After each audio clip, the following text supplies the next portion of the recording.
What's going on, everyone? I'm glad you're here today. So, what are some of the secrets of being stylish? And what are some of the things that you can do to be stylish or be even more stylish? Because it's more than me just recommending that you wear this shirt with those pants with this pair of shoes. But the question is, do you want it? Yes or no? Because if not, you're probably not even watching this video. But because you saw the title and the thumbnail and clicked this video, chances are that you're maybe a little bit interested. So let's get right into it. So let me talk for just a minute about how it all started for me. Now, some of you guys that are subscribed, you guys probably know this story already, but when I was about 42 years old, I didn't like who I was. I hated my job and my dad had recently passed away, so I did kind of a whole life reset. I quit my job and pursued my side hustle. I hired a personal trainer. I got super into fitness and I lost about 40 pounds. Here's the thing though.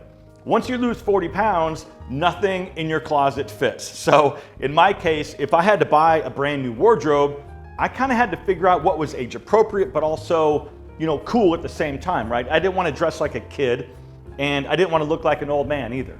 So once I figured out some of this style stuff, I started dressing a lot better. But looking back on a bunch of old photos, I probably took it a little too far. I dressed way too dapper and too formal for most situations. But it's a process, right? You're not going to go from 0 to 100 overnight, but you've got to start somewhere.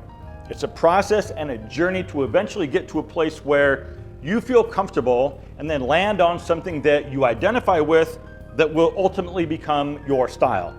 Don't think you've got to go all in all at once, because going too big too soon might not work out. Start small and simple.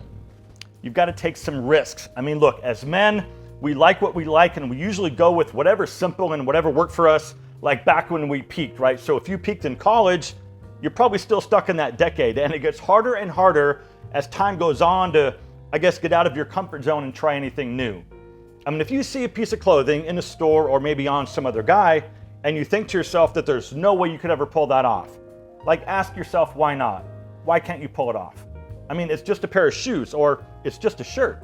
Because here's what happens. You wear the thing and then you discover that you really can pull it off. People notice and start to compliment you, and then you feel good about yourself, and then that fuels your curiosity to see maybe what else you can try. Because you've been doing the same thing for so long, you've probably never even tried. Small steps lead to more small steps that can lead you straight out of your rut. So look, style is more than just the clothes you wear. It's your mannerisms, your grooming, and your self-confidence. So on grooming for a second, answer me this question. If you still have your hair, do you keep the hairstyle you have right now because it's easy? Like you can just wake up, roll out of bed, and you don't have to worry about doing anything to your hair? Or have you had the same sort of short crew cut hairstyle for the last decade? If so, and you have hair, I think you might owe it to yourself to grow it out a little bit so you can actually have a hairstyle. I mean, see what happens, right? Because it's probably been about 10 years since you last let it grow, so see how it looks. But don't say that it looked bad when you were a kid and use that as an excuse to not try. It's been a decade, man, or even longer, so the growth pattern might surprise you. Okay, let me shift gears for a second and ask you another question. Have you ever walked into a really super nice department store and then immediately felt like you didn't belong in there? Now, why did you feel like that? Ask yourself. Is it because you simply can't afford anything in there? Or is it because you felt like every single person in the store could tell that you couldn't afford anything? And if that's the case, was it because of how you were dressed? Listen, try not to feed into your beliefs that you're not stylish. Anyone can be stylish. The trick is trying and learning how to be stylish. Like I said before, it's a process, and if you want to improve the way that you look, you absolutely can.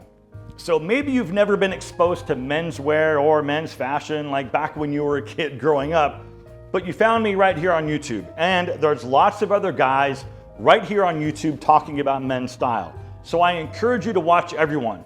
Watch my stuff and watch everyone else's, and take the parts that resonate with you and just try stuff. Because if you've been doing the exact same thing for so long that you can't remember doing anything else, it might be time for an upgrade. Start small. I always tell people, and I've made videos about this, but start with your shoes as just a place to start. Start wearing nicer versions of what you already wear, or just go in a new direction. So if you always wear flip-flops, go with a nice sneaker or even a driving mock.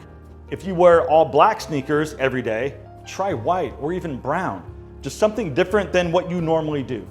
Same thing goes with the rest of what you normally wear, right? Start small. If you're a jeans and t-shirt guy, wear nicer, better fitting versions of those same things. I mean, it's the same stuff that you always wear, you just stepped it up a little bit. Start small. And listen, one more thing. If you're not already subscribed, please consider doing that right now because I'm here at least twice a week with brand new videos. And with that, my friends, as always, thank you so much for watching. Live well, and I'll see you in the next one.